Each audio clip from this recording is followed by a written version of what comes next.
नमस्कार, मैं हूं गिरीश केरोला और आप देख रहे हैं मेरू रेबार। आज की प्रमुख खबरें इस प्रकार से हैं। उत्तराखंड विधानसभा में बैकडोर भर्तियों को लेकर स्पीकर ने जो फैसला लिया और उसके बाद पहले हाईकोर्ट से और फिर सुप्रीम कोर्ट ने उनके फैसले पर मुहर लगाते हुए 228 कर्मचारियों को नौकरी से निकाला। उसके बाद उनकी नैतिकता और सख्त फैसले लेने की चर्चा जरूर हो रही है, लेकिन इन सब से पहले रितु खंडूरी कोटद्वार से विधायक भी है, तो उनके कामकाज को बतौर विधायक भी परखा जा रहा है, देखा जा रहा है, हर पहलू पर बात हो रही है और अब उनकी विधानसभा कोटद्वार में ही उन पर गंभीर आरोप लगने लगे हैं।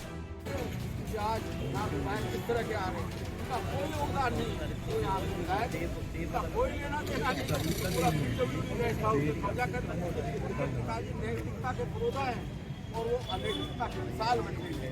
मेरा कहना है पत्रकार भाइयों, आप लोगों को लिखना चाहिए।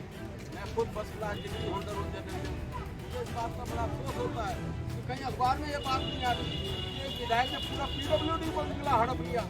अरे एक कमरा ले लेते, यहाँ से मुख्यमंत्री उनके पिताजी रहे, उन्होंने कभी ऐसा नहीं किया। विराट इतनी बड़ी मूर्ति यहाँ पर लगी हुई है, इतने विराट विधानसभा में उनकी मूर्ति होगी। उत्तराखंड के लिए उन्होंने कहा था, उत्तराखंड मेरे लिए जुनून है, हम याद करना चाहते हैं स्वर्गीय चंद्रशेखर। आज छोटे छोटे कलमी लोग ऊंचे पदों पर बैठे हैं, राज्य विधानसभा के स्पीकर हैं, क्या काम करते हैं, शर्म आनी चाहिए। कांग्रेसी नेता धीरेन्द्र प्रताप ने उत्तराखंड विधानसभा अध्यक्ष पर गंभीर आरोप लगाए हैं। उन्होंने आरोप लगाया है कि कोटद्वार में ही PWD का गेस्ट हाउस उन्होंने कब्जा लिया है। अब इसमें कितनी सच्चाई है ये तो सरकार जाने, ये वहां का जिला प्रशासन। किंतु सियासत का एक पहलू ये भी है कि अगर ऐसा हुआ है तो यकीनन एक गंभीर मसला है और इस पर विधानसभा अध्यक्ष नैतिकता की बात करती हैं, तो क्या PWD का गेस्ट हाउस कब्जाना भी क्या इसी दायरे में आता है? दूसरी ओर बैकडोर भर्ती मामले में रितु खंडूरी के स्टैंड पर भी सियासत शुरू हो गई है। इससे पहले घोटालों पर सर पीटने वाली कांग्रेस अब भर्ती कर्मचारियों को बेकसूर बताकर सब कुछ भर्ती करने वालों के सर पर मढ़ने को तैयार बैठी है। मत यह है कि हम किसी की नौकरी जायज के पक्ष में नहीं थे, क्योंकि उन नौजवानों ने, नवयुवतियों ने जो वहाँ तरीका था उसी तरीके से नौकरी पाने की कोशिश की, एप्लीकेशंस लगा के।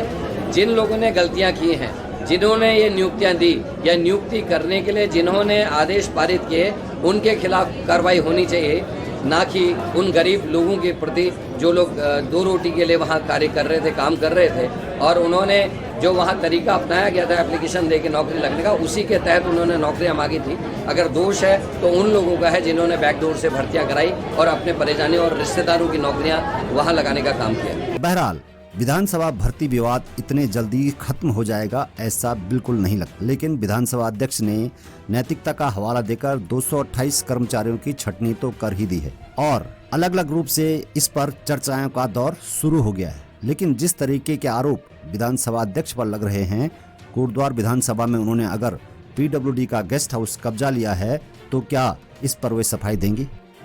दूसरा पहलू ये भी है कि अगर उन्होंने गेस्ट हाउस पूरा कब्जा लिया है तो क्या इस पर सरकार की सहमति है? करण मेहरा आएंगे संभालने को। सरकार तुम्हारी, कर्ज तुम, घूस तुम खा रहे हो, तुमको संभालना चाहिए।